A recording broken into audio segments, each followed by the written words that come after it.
నియమాలు పాటించాలి కదా దమయంతి. ఏంటో కొత్త కొత్త నియమాలన్నీ నువ్వే చెప్తుంటావు, నాకేం తెలుసు? శౌర్య దాదాపు చచ్చి బతికాడు.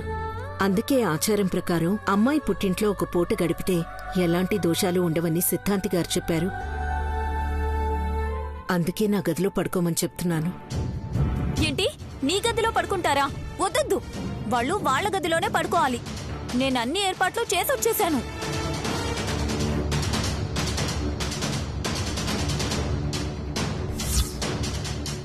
ఏం చేశావే? అదేనండి, మంచం కొంచెం అలంకరించొచ్చాను. మిగతాది బాజీ పూర్తి చేశాడు. ఆ గదిలో చేసేదేమీ లేదమ్మా. అనుపమమ్మ గారు వారి గదిలో చేయమని చెప్పారు. ఈ రాత్రికి శౌర్యబాబు వాళ్ళు అక్కడే ఉంటారంట. అందుకే అనుపమమ్మ గారి గదినే అలంకరించొచ్చాను. రేయ్, నేను చెప్పిందేంటి, నువ్వు చేసిందేంటి?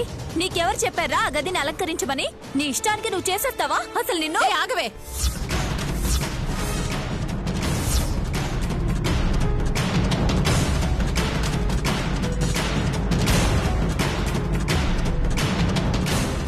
ఏంటే, ఎందుకు వాణ్ణి అరుస్తున్నావు?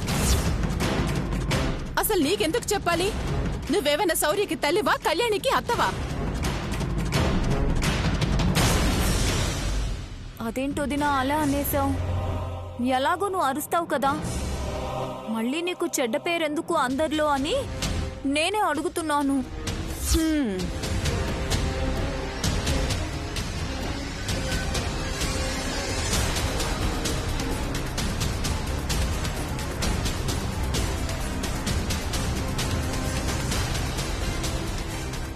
అత్తయ్య, ఆచారాల్ని మీరు గౌరవిస్తారని నాకు తెలుసు. అమ్మ చెప్తుంది నిజమే కదా. ఆఫీసర్ మంచి కోసమే కదా ఇదంతా. ఈ ఒక్క పూటకి అమ్మ గదిలోనే పడుకుంటానులే. సరే, ఏదో ఒకటి చేసుకోండి. అయితే ఒక పని చేయండి, అనుపమమ్మని ఈ రోజు మీ గదిలోనే పడుకోబెట్టుకోండి. అసలు మీ సమస్య ఏంటి పిన్ని? నాకు అర్థం కావడం లేదు. మా అమ్మ ఏ గదిలో పడుకుంటే మీకెందుకు? చిన్నపిల్లలు ఏ గదిలో పడుకోవాలో చెప్పినట్టు చెప్తున్నారు మీరు. అదంతే కళ్యాణి. ఏ అన్ని మీ అమ్మ చెప్పిందే వింటావా? నేను చెప్పింది వినవా?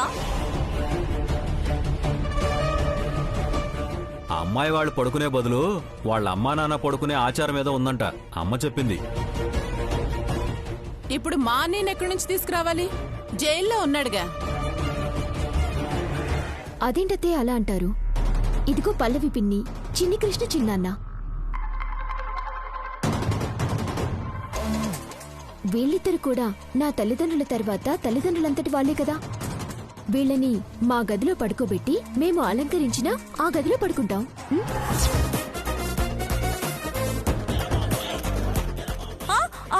వద్దు, మేమక్కడ పడుకోము. మాకు మా గది ఉండగా అక్కడెక్కడో మేమెందుకు పడుకుంటాము? మేం పడుకోము. మరి మా అమ్మ మాత్రం నువ్వు చెప్పిన గదిలో ఎందుకు పడుకోవాలి?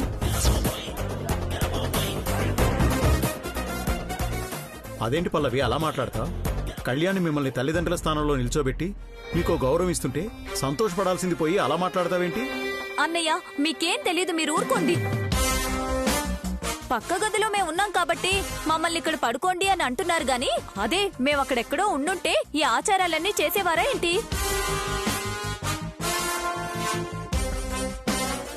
ఎక్కడో వేరే ఊర్లో ఉండుంటే దానికి తగ్గట్టు దానికి చేసేవాళ్ళం. వేరే ఊరు కాదు, వేరే ఇల్లు కాదు, గది పక్క గది. అందుకే చేస్తే మంచిది అని చెప్తున్నావు. ఇప్పుడు ఇవన్నీ చెప్తున్నారు, మరి మొదటిసారి శోభనం జరిపించినప్పుడు ఎందుకు ఈ ఆచారాలన్నీ పాటించలేదు?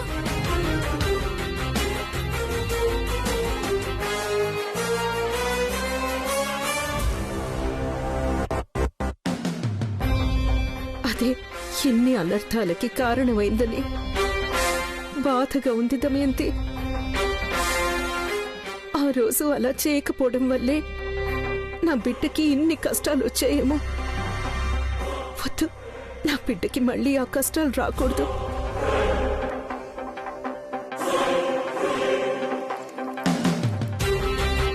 అందుకే పల్లవి చిన్ని ఈ రాత్రికి ఆ గదిలో ఉండాలి.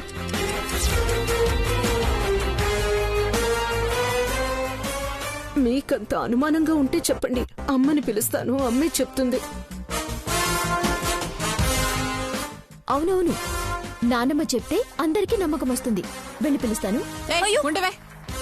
నువ్వొక దానివి, ప్రతిదానికి నానమ్మ నానమ్మ అంటావు. నానమ్మ వస్తుంది, వెనకాలే మా నాన్న వస్తాడు, మళ్ళీ ఏదో ఒకటి అంటారు.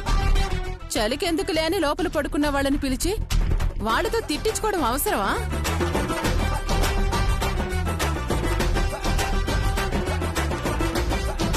సర్లే పల్లవి, ఆచారము అది ఇది అని ఏదో అంటున్నారు కదా, ఏదో ఒకటి చేసి కానివ్వండి. వదిన,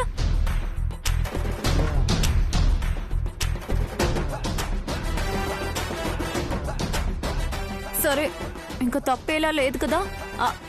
నేను వెళ్ళి మీ గదిని శుభ్రం చేస్తానే. అదేంటమ్మా, ఇందాక ఆచారం అని గదిలో ఏదో చేయాలని నన్ను బయటికి పంపించి మరి గదంతా సర్దారు కదా.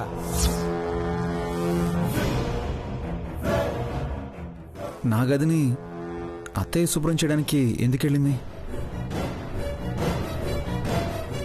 చెప్పవే, ఇందాక వెళ్ళిన గదిలోకి మళ్ళీ వెళ్ళాలంటున్నావు ఏ? అక్కడ ఏదైనా వెలగబెట్టి ఇప్పుడు దాన్ని సరి చేసుకోవడానికి వెళ్తున్నావా? అబ్బెబ్బే, అలాంటిదేం లేదండి. మేమే ఒట్టు. పదండి.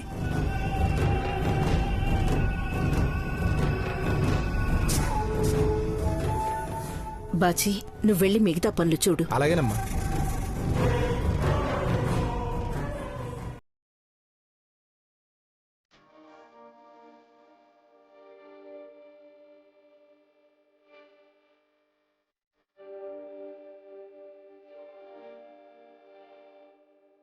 తీసుకోండి. శివ, ఇన్ని రోజుల తర్వాత నీ మొహంలో ప్రశాంతత కనిపిస్తుంది. నిజంగానే నాకు చాలా ప్రశాంతంగా ఉందండి. రోజు కళ్యాణి మొహం చూస్తున్నప్పుడల్లా చిన్న వయసులోనే కళ్యాణి జీవితం ఇలా అయిపోయిందేమిటా అని బాధగా అనిపించేది. కానీ ఈరోజు లేడు అనుకున్న శౌర్య తిరిగి వచ్చాడు. అంతకన్నా ఆనందం ఇంకేముంటుందండి? అన్యాయమైపోయిందనుకున్న కళ్యాణ జీవితంలోకి వెలుతురొచ్చింది. ఇంకా మనం దిగులు పడాల్సిన పని లేదు. ఇంకా దిగులు పడాల్సిన అవసరం ఏముందండి? కళ్యాణి శౌర్యలు ఇక నుంచి ఆనందంగా జీవిస్తారు. ఈ వయసులో మనకు కావాల్సింది పిల్లల సంతోషమే కదా. అవునండి. దేవుడు దయ అంటే ఇలాగే ఉంటుందేమో. లేదంటే చనిపోయాడనుకున్న శౌర్య బతికే ఉండడం ఏమిటండి? 4 నెలల తర్వాత మళ్ళీ ఇంటికి తిరిగి రావడం ఏమిటి? ఇది నిజంగా కళ్యాణి అదృష్టం అనే చెప్పాలి. అన్యాయం చేసిన ఆ దేవుడికే ఇది న్యాయం కాదు అనిపించి శౌర్యాన్ని మళ్లీ ప్రాణాలతో కళ్యాణి దగ్గరికి చేర్చాడు. నిజమేనండి. అంతా అమ్మవారి దయ, ఆ శివయ్య కరుణ. పదా. అబ్బా, వదలండి. వాళ్ళేదో అన్నారని మీరేంటండి? మనం వెళ్ళి మన గదిలోనే పడుకుందాం, పదండి. అదేంటి పల్లవి, తల్లిదండ్రుల తర్వాత తల్లి తండ్రి స్థానం ఇచ్చి మనల్ని ఈ గదిలో పడుకోమన్నారు. పడుకోపోతే ఏం బాగుంటుంది చెప్పు? నువ్వు ఒక పని చేయి, నేను కింద పడుకుంటాను, నువ్వు మంచం మీద పడుకో.